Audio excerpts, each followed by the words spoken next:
मिरज शासकीय वैद्यकीय महाविद्यालयात अत्याधुनिक लॉन्ड्री विभाग व मेल सर्जिकल सेमी आयसीयूचे पालकमंत्री डॉक्टर चंद्रकांत दादा पाटील यांच्या हस्ते आज लोकार्पण सोहळा पार।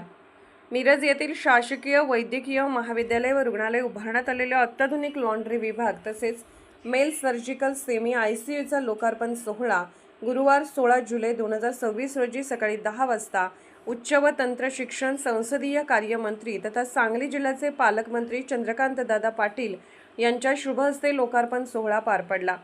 रुग्णालयातील स्वच्छता, संसर्ग नियंत्रण आणि गंभीर रुग्णांना अधिक दर्जेदार उपचार सुविधा उपलब्ध करून देण्याच्या दृष्टीने हा महत्त्वाचा टप्पा मानला जात आहे। यावेळी पालकमंत्री चंद्रकांत दादा पाटील यांनी प्रसार माध्यमांशी बोलताना शासकीय रुग्णालयामध्ये बेडशीट, रुग्णांचे कपडे तसेच डॉक्टर आणि परिचारिकांचे गाऊन्स याची धुलाई ही मोठी समस्या होते। पूर्वी ही प्रक्रिया हाताने करण्यात येत असल्याने वेळेचा अपव्यय होत होता आणि कपडे बाहेर वाळत घातल्यामुळे पुन्हा संसर्ग होण्याचा धोका निर्माण होत होता। ही समस्या दूर करण्यासाठी अत्याधुनिक लॉन्ड्री यंत्रणा सुरू करण्यात आली असून धुणे, वाळवणे आणि इस्त्री करणे या सर्व प्रक्रिया पूर्णपणे स्वयंचलित व निर्जंतुक पद्धतीने पार पडणार आहेत। पुढील 2 वर्ष संबंधित कंपनीचे तज्ज्ञ यंत्रणेचे संचालन करणार असून रुग्णालयातील कर्मचाऱ्यांना आवश्यक प्रशिक्षण दिले जाणार आहे। रुग्णालयातील आयसीयू बेडवरील वाढता ताण लक्षात घेऊन पुरुषांसाठी स्वतंत्र सेमी आयसीयू युनिटही सुरू करण्यात आले आहे। त्यामुळे गंभीर रुग्णांना वेळेत उपचार मिळण्यास मदत होणार असून आयसीयूवरील भारही कमी होणार आहे। यावेळी विधान परिषदेचे सदस्य आमदार इद्रिसभाई नायकवडी, जिल्हाधिकारी मैनाक घोष, पोलीस अधीक्षक तुषार दोशी, अधिष्ठाता प्रकाश गुरव, अधिष्ठाता डॉक्टर प्रियंका राठी, अधिष्ठाता डॉक्टर रुपेश शिंदे सर उपस्थित होते। आज या ठिकाणी मिरज हॉस्पिटलमध्ये जिल्हा नियोजनामधून डीपीडीसी मधून एक अतिशय युनिक अभिनव गोष्ट इम्प्लिमेंट झाली, उद्घाटन झालं की ज्याच्यामध्ये संपूर्ण हॉस्पिटल्समध्ये जे काही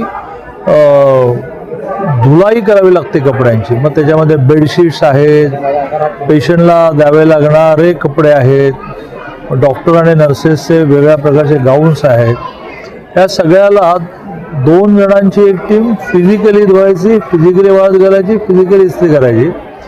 तर याला लागणारा वेळ आणि सगळ्यात महत्त्वाचं वाळत बाहेर घातलं तर त्याला किमान 30% पुन्हा त्याच्यावर काही जंतू बसणं आणि ते जंतू घेऊनच पुन्हा वॉर्डामध्ये बेडशीट चालली। आणि म्हणून एका स्वतंत्र रूममध्ये खूप बिग साईजचं मशीन्स बसवून एकदा त्या मशीनमध्ये कपडे घातले की धुणंही होईल, वाळवणंही होईल, इस्त्री करणं होईल आणि तसे एका अर्थाने हायजिनिकली ते त्या वॉर्डामध्ये जाईल। जिल्हा नियोजनमधून याला पैसे दिले गेले, ते इन्स्टॉल झालं।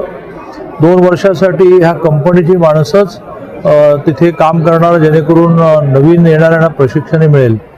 दुसरं एक सेमी आयसीयू युनिट सुरू झालं पुरुषांसाठी। आयसीयूमध्ये प्रचंड गर्दी असते आणि ज्या एखादा पेशंट सिरियस झाला तर त्याला आयसीयूमध्ये बेडच नाही आहे, म्हणून एका वॉर्डामध्ये काही बेड हे आयसीयू बेड केले, त्यामुळे थोडी फॅसिलिटी वाढली।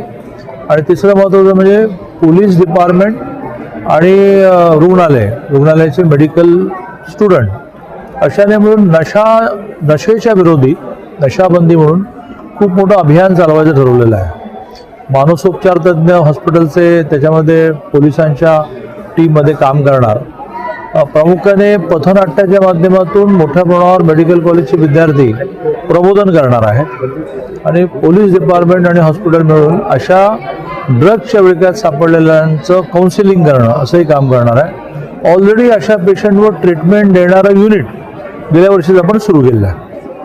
प्रस्ताव असा आहे की 500 बेडचं ते हॉस्पिटल आता सँक्शन झालं, पण मी आजच हा प्रस्ताव मांडला की ते व्हायला 5 वर्ष लागतील।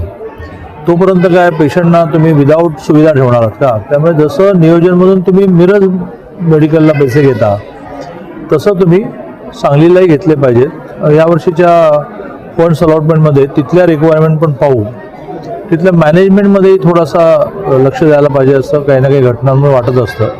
तर मी तशा प्रकारचं यावर्षी नक्की आयोजन करेन। दोन्ही हॉस्पिटल, गव्हर्नमेंट हॉस्पिटल आणि महानगरपालिका यांच्यामध्ये त्यांची तिजोरी म्हणून फरक पडतो। एका बाजूने तुम्ही टॅक्स वाढवायला देणार नाही आणि महानगरपालिकेचं त्यामुळे उत्पन्न वाढणार नाही अशा वेळेला त्यांना ऑलरेडी जे खर्च त्यांच्यावर आहे तेच करणं मुश्किल झालं आहे. तरीही लोकांची त्याच्यातली भावना पाहून काय वेगळा विचार करता येईल बघू. तसं गव्हर्नमेंट हॉस्पिटलचं नसतं. आम्ही सेंट्रली त्याला पैसे देतो, DPDCतून देतो. मग महानगरपालिकेच्या मल्टी स्पेशालिटी हॉस्पिटललाही DPDCतून काही मदत करता येईल, पण ती मदत जी आहे ती चालवायला मदत करता येत नाही, मेंटेनन्सला, रुटीन एक्सपेंडिचरला, इन्स्ट्रुमेंटलाच मदत करता येते. पण आत्ता गेल्या लगेच महानगरपालिकेची बैठक आहे, तर सगळ्यांशी बोलून ठेवलं.